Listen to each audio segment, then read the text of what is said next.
Here we are. We're live on Facebook. Hi, everybody. I'm Joey Lott.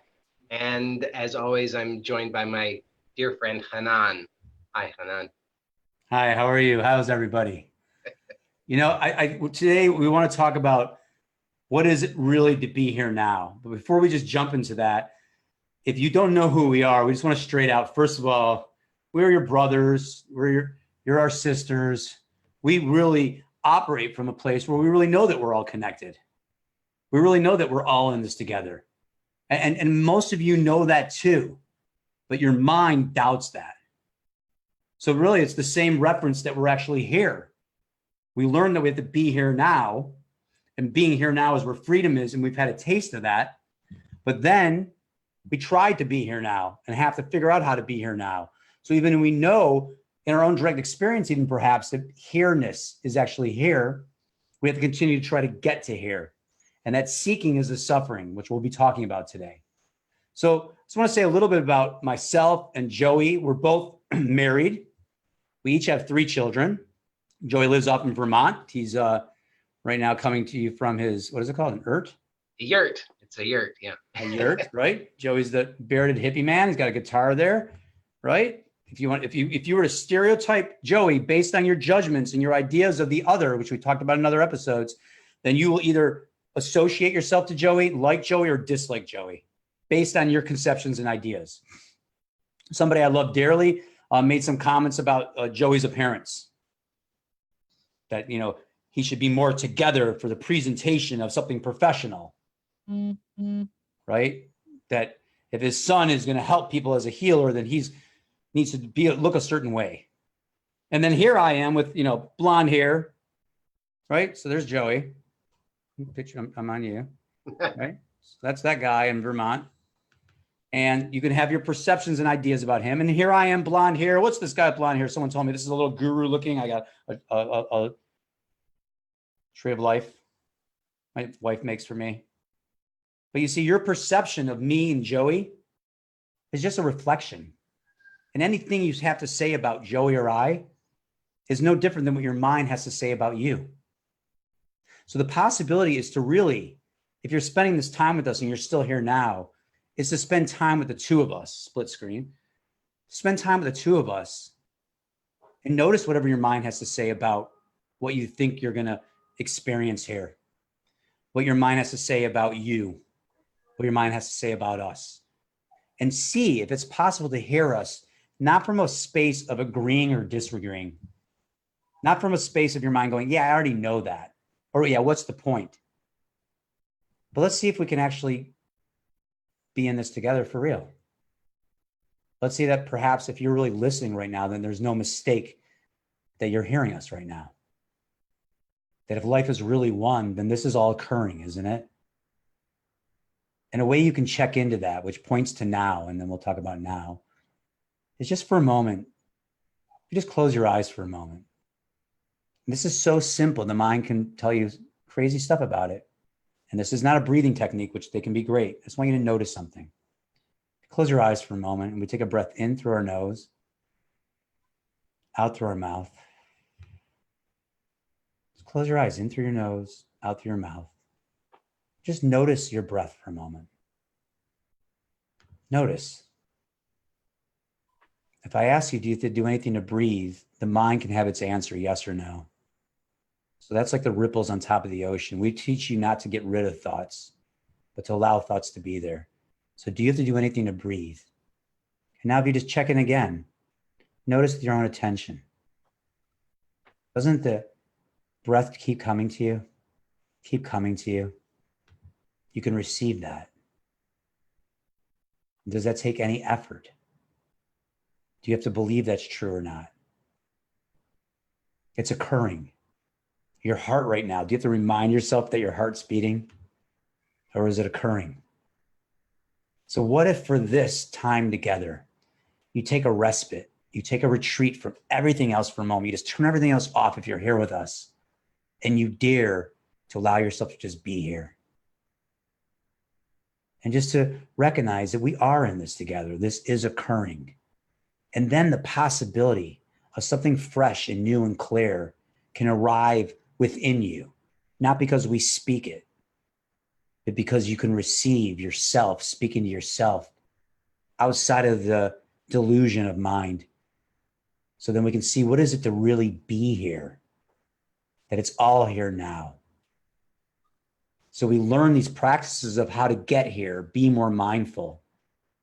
But then we have to do that to have that, to be that. We talk about that a lot. You'll hear us repeat important things a lot. We call that separation paradigm. You have to do something to have the right relationship, to be love. You have to do something to have the right job, to be successful.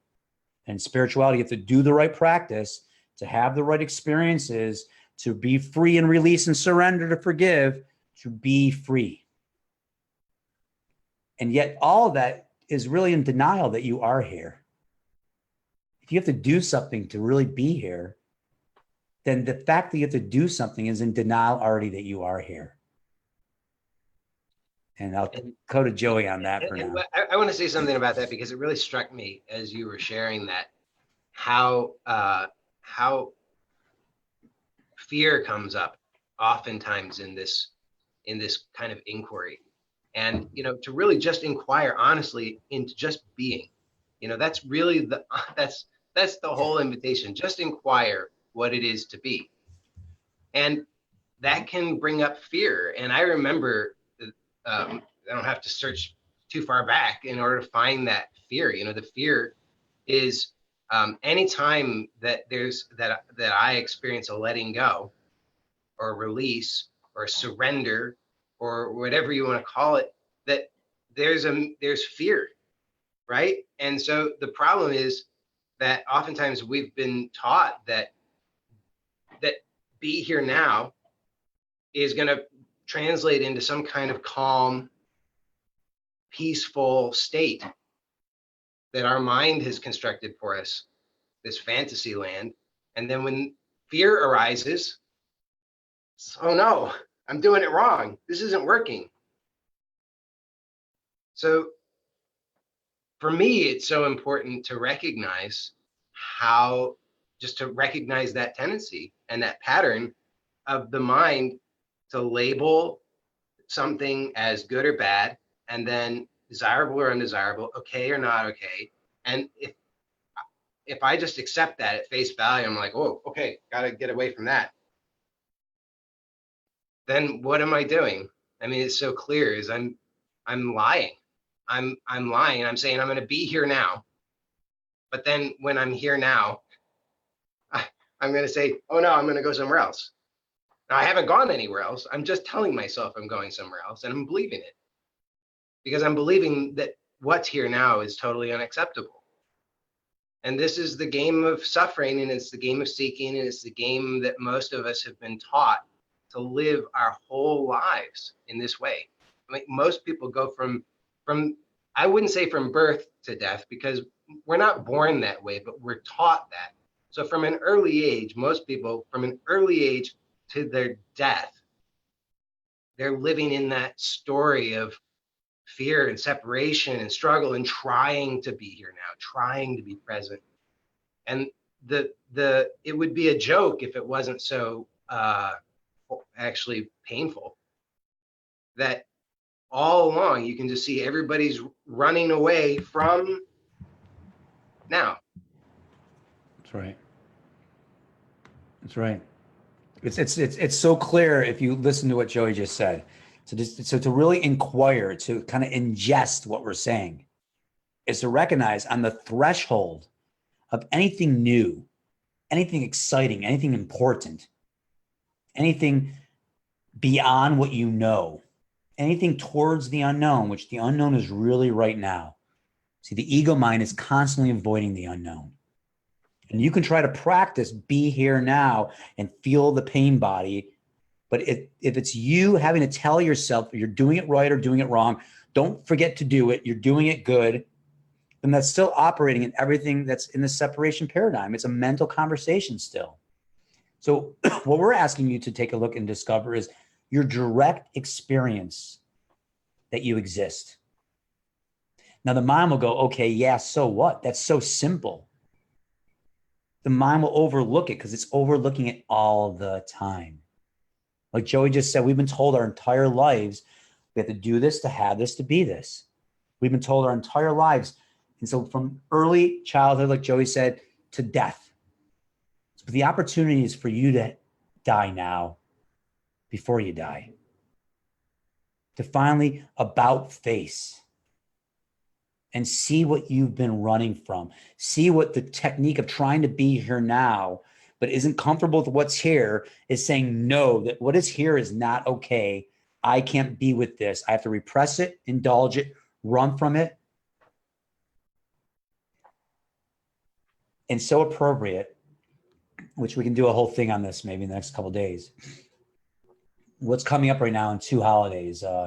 We have Passover coming up if you practice Judaism. If not, Passover is still coming up. And we have Easter coming up if you are Catholic or Christian or many other religions that celebrate Easter. And what do we really have? We have bondage and we have freedom in both holidays. We have the crucifixion and now we have the resurrection. So how do we discover freedom without being bound? Remember, Joey, when you're young, you play hide and go seek? Yeah. You know, take a moment, just play along. Remember playing hide and go seek when you were young? Most people have played that. How bad did you want to find the best hiding spot and not be found? Pretty badly, right? Like deeply, like you're winning that game was to not be found. Now, did you ever have a moment where you found that really good spot and time seems to be getting longer and longer, like no one's finding you? After a while, you start going, did they quit the game? Are they eating dinner? All of a sudden, you go from not wanting to be found to wanting to be found. So you'll hear us talk a lot about being ready. And the whole point is that you've gone through enough in your life to finally discover that to really be here now. If what all the sages are saying, what all the great teachers are saying, that it's right here, that it's already here. And many of you have already had that opening of that essential moment of oneness, realizing it's all connected, it's all real. And then what happens? You got to try to maintain that or get back to that experience again. And for those of you going, well, I haven't had that moment yet. I've read about it. I kind of had it. Now you're seeking the idea of it, aren't you? Or you're seeking happiness, or you're seeking success. You're seeking something somewhere else that's supposed to give you fulfillment later on. So really, the whole operation of mind is postponing freedom. You've already been through your crucifixion. It's time for your freedom. You're ready because your life was the purpose of your life is you now. Your entire life was the setup and the perfect cultivating ground for your unique DNA to move out of survival animal and discover that now being, forget even now because it has a connotation of not future, not past, just that you being is always here, is always now. That you being, that you are, has always been there. And it seems small to the mind because the mind, if it really allows itself to recognize this, it won't be sure who it is. And many of you may be caught in some kind of identity crisis like that. Maybe some emotion that wasn't there before is overwhelming you and you thought you had it together, but now it's not. Or you haven't had it together for years and you've been struggling and suffering. And then you get an opening, you get a glimpse, but that fades away and you're not sure again. It is possible for you to know without a doubt that you are here without having to practice being here. And the way that is done is by having a direct experience of knowing yourself. By starting to recognize that the mind is truly not who you are. It's included in who you are. It's an operating system that maintains separation, but you don't have to be stuck in your mind anymore. So again, one of the things we often say and what we postulate to you is what awakening, what meditation, what peace, what here now really is shifting out of your mind And once that shift is complete and you no longer have to believe your mind, I want you to imagine that for a moment. What would it be like for you if you didn't have to believe your mind anymore? No matter what your mind said, just like a child telling you something ridiculous, you could still hear it. The thought can still be there without having to change it to a positive one or get rid of it. You could just let it pass through because your attention would be rooted in being. And being and awareness are already okay. They're already at peace. That's who you really are. The core of you, I am that I am, is already at peace. And from that I am, you sprout into form, into human, into ideas and everything else that comes. But to be lost, not found, is to believe yourself to be all the things that come and go that are temporary. And on the spiritual realm and people who are seeking freedom, you already have ideas that your soul is who you are more than you are your mind. But the idea of that isn't enough now. It is really time for us to take a stand and be responsible. And I saw on Instagram a Osho quote. It was something along the lines of, that it is your responsibility if you are miserable and unhappy. It is your responsibility if you're at peace and happy. And God, is that exactly what we share with people, Joey, isn't it? Mm-hmm.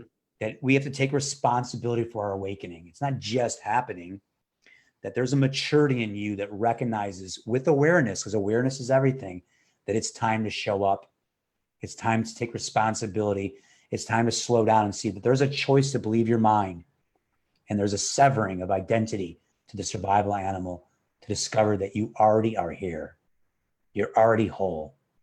And you can agree with that. Yeah, that's true. I know that. But that doesn't help you either, does it? And you can notice, really, the important thing is, just as Chanan said, it is time. It is time, and really, when you recognize that, when you recognize that you're ready and that it's time, then you have to recognize and really hear this. It's time to stop putting it off, because you can see that that's just what happens. Is that you give your attention to that narrative, it's always going to be making excuses, always going to be putting it off. Even if it puts it off a second from now, it's still putting it off. And so just notice that right now. And if you can notice the filter of the mind, and it's like, yeah, okay, I get it, I understand it, and I'll do that. You see, it's putting it off. But don't, just right now, it's possible that you don't have to give your attention to that, and you can actually choose now, that now is the time. And to really, if you are serious about being here now, there ain't no better time than now. Really, to just finally be done and not pick it up again, not to even pick it up enough to even concern yourself with the thought that says, but I'll have to pick it up. To not move from this recognition right now of the clarity and the rest that's available intimately right now. And when you hear that and you receive that, then just keep receiving it. Yeah. It's like we like to sometimes take a look at the spiritual notion that kind of maybe first hits you, right? So you start to hear the conversation that you're not your thoughts. You start to maybe hear the conversation that be here now. You're already here. Right. And so you start to take a look at that. Okay. And you hear that, okay, where are thoughts? Their thoughts are based on what? The past or the future. So we're not saying that none of that's true. It is true. Right. And when you had an opening and recognizing now and presence for that opening of freedom, that mindful moment, whatever you want to call that oneness moment, where you saw that, oh, I'm not my thoughts, that those are about the future, those are about the past, and I'm here. Right. So you resonated with that message and you had an opening. And that moment slipped away. And in the separation paradigm, the mind just had to go back and start applying a technique to do that and be it. Mm-hmm. So that's why many of these practices work. But after a while, they become stale because it's a practice to do it again. Yeah. And doing doesn't lead, being leads. That's the real truth. And you know that already. So if you go to another retreat and you can have a deeper opening, a resonation of frequency and beauty and support. But then you find yourself come back to life, and all of a sudden it seems like you lost it. Yeah. It seems like peace or even just happiness is fleeting. That's because the ideas and the experiences are fleeting. It is fleeting. It supports you in the evolution of your life. But you know what Joey and I say is that your entire life was a setup for this, for your real awakening, to step over that line, to step into that unknown, and to no longer live as a survival animal. Not to say, okay, I'll over a period of time, it'll unfold and I'll no longer be my thoughts and I'll be more now and I'll be awake, or I'll be peaceful, or I'll be happy.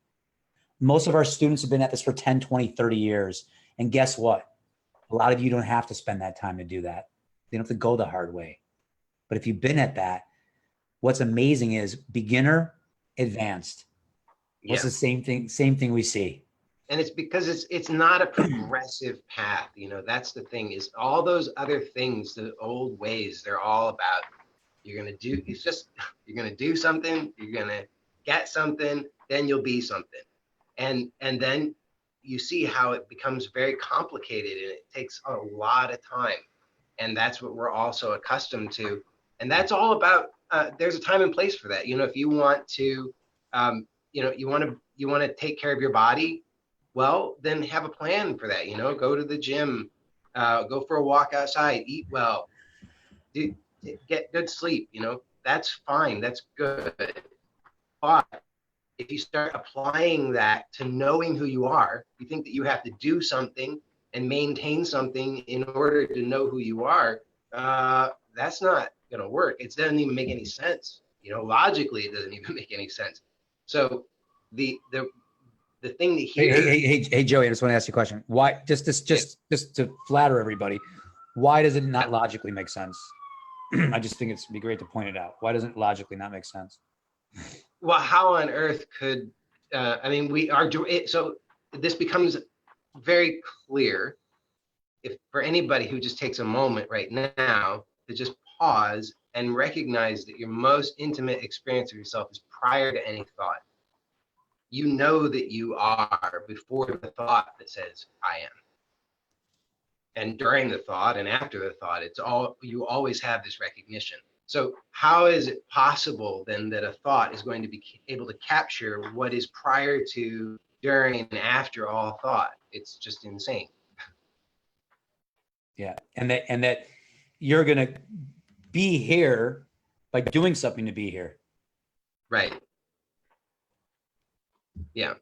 But I mean, the thing is, it's an innocent mistake until we see it, right? Because most of us have been trained in our innocence that's we've been led astray. That's all. We were just led astray, and now, you know, you're like you've been led astray to the big bad wolf's house, and the big bad wolf is in there ready to eat you, perfectly happy to eat you because you've come over there. But it's like it's a good time to wake up and realize, you know what? I don't really feel like going in the big bad wolf's house and getting eaten today. Maybe I'll just go in and have tea instead. That's right. And that's truly what's possible. It's really possible to actually directly sit and have tea with fear, with unworthiness, with anger, with whatever discomfort that the ego mind is running from, because it's always lacking and it always needs more. And how long has it been trying to fill this void that is an endless abyss that can never be fulfilled? So into the jaws of the wolf. And the thing is, you know, as you're sitting there having with the wolf, the mind says, oh, now I get it. I'm going to go, I'm going to have tea with the wolf, and then I'm going to be feeling great. I'm going to feel awesome. So happy and blissful. No, maybe if you're having tea with the wolf's got a big mouth with some sharp teeth, and you look like food to the wolf. So you might be friendly with the wolf, but guess what? Unless you're brain dead, you recognize that wolf might eat you any moment. The fear is still present because you're living on the edge. You're not, you know, comfortable in your home tucked away. You are living on the edge, totally on the edge. And that, I mean, that sounds a little bit frightening, but it's that's where life's happening. That, it's the invitation to life, to finally actually live rather than just waiting. You're muted there. You're muted. Hold on. As if There you go. the human emotion of fear was a mistake. Like that Right. emotion was what exists and is created in a human being.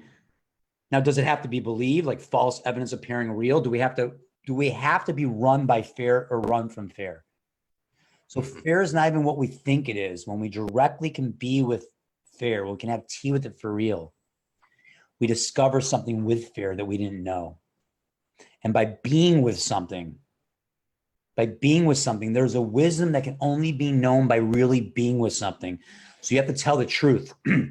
If you've ever really been here with fear, not indulging it like, woohoo, yeah, I'm going to go against it, counterphobic, or not indulging it like, oh my God, I'm going to die. Not repressing it, pushing it away. Everything's okay. I'm fine. But actually, have you really allowed yourself to directly be with it? To directly be with everything? What if nothing's a distraction? What if everything's actually supporting you? I would dare say from my experience, I believe Joey would have joined me in that everything is supporting you. It might not seem that way to your mind. Everything is supporting you. And everything is inviting you to this. Which I think is a good segue to tell you what we're inviting you to. Yeah. We're directly inviting you now. If you never talk to us ever again, we're asking you to inquire and check out, like Joey said so clearly, that your deepest thing that you can tell the truth about in yourself is your own sense that you are. Even if you think of your mind, any of those thoughts that are based on that, you've got to be able to see that those are not always the same. They come and go. Different thoughts come and go. Different emotions come and go. Different sensations, experiences come and go. But directly discover for yourself what is always here. And that is trustworthy. That is the bedrock to build the church. That is the bedrock to build the art of your life upon. So if we never see you again, take that. And we have something to directly invite you to. Yeah. Presently, this is live. So presently we have a series of public meetings. These are live meetings in Oneness that we're holding starting tomorrow, Friday, and then on Sunday, which is the 21st, no, 21st. Then the 23rd, which is Tuesday, and the 25th, which is Thursday. And you can find out about those and register to attend. Those are free, and you can attend by going to brianmark.com/oneness. That's right. So you froze up, but I think you can hear Joey. So brianmark.com/oneness. And in that, we're going to sit and have some public meetings with Joey and I. You'll see what it is to really work with us. And this is all going towards the end of us offering for people to sign up for access points. Access points, the modern life meditation plan. Like Joey said, if you want to work on your finances, you can have a financial plan. If you want to work on your physical body and your health, you can have a nutrition plan, right? You can have a fitness plan. But where do you find a real meditation plan that isn't based on more doing a technique to get something, to be something, but that actually exists inside of your life? So what we've discovered in access points between our combined 30, 40 years at this journey, working with thousands of people, that in life, we can start to shift our attention out of our mind to being itself. And as that happens more and more, we start to live from being. We start to live meditation. Just like we talked about earlier, that your breath is occurring. You start to notice that meditation is occurring, that oneness is really here. And that accessing oneness, that accessing meditation is in any moment, anywhere, anytime. And over 8 weeks, we show you how you can access with 5 access points and to notice the main patterns that keep us identified in the mind. As we see these main patterns, we shift out of the mind. And as we access, we deepen in being. So you can go to brianmark.com/access points and find out about that program there. There's some videos from some people that have graduated the course who been at this for a long time and really had a massive transformation. It's so beautiful to see the transformation in these people, and you can see it reflected what's possible for you. But if you'd like to find out more about access points, a lot of people have been asking us to experience and taste that. You know, we started with some master classes about 8 weeks ago, and we tried different ways to really reach out to you. And we can end on this, but I really wanted people to see that whatever ad you see, whatever video you see here that's coming from us, once you know us, you know where it's coming from. We are dead serious about our mission to help 3 million people, or is it 2 million people awaken in the next 3 years. You know, we're here to help there be a tipping point of awakening. And what's that famous Gandhi quote? The change. And that's I think be it's the tribute. Oh, be the change you want to see. Be in the change you want to see in the world. Someone told me today they had that on their refrigerator. But they were still judging themselves of how they show up and don't show up. And all that hell is not necessary anymore. To really be the change is to authentically be you, not based on what your mind says is good or bad about you. So to be the change, to take responsibility for your awakening, that's the real change. And that'll be the change you want to see in the world, isn't it? True transformation. So we invite you to sit with us just to check this out, right? This is a public meeting. I believe we have 100 people for each one or more that are, so just join us. You can go to brianmark.com/oneness, sign up, and you can come to any meetings that you want to come to. And at the end, a week from Sunday, we're closing down access points. So we love to have you join us in that if you're ready. We always say you just need to be ready to show up and be responsible and to have a real end of suffering in your life.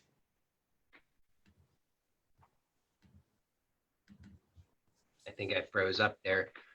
But yeah, I just wanted to add one quick thing there, which is that what we're offering really truly is radically different than most of what is out there.